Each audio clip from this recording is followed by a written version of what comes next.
For this video, let's share your Mendeley library. Once you're inside your library, look to the left sidebar for groups. Click Create Group and enter a group name.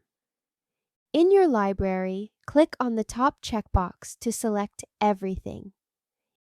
In your lower panel, click Organize and click Add to Group. Among the choices, click the group where you want to add your references and click Add. Once done, click the group of where the references you added.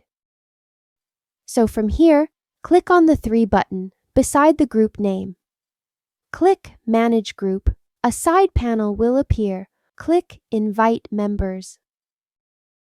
Put the email addresses to people you want to share the library with.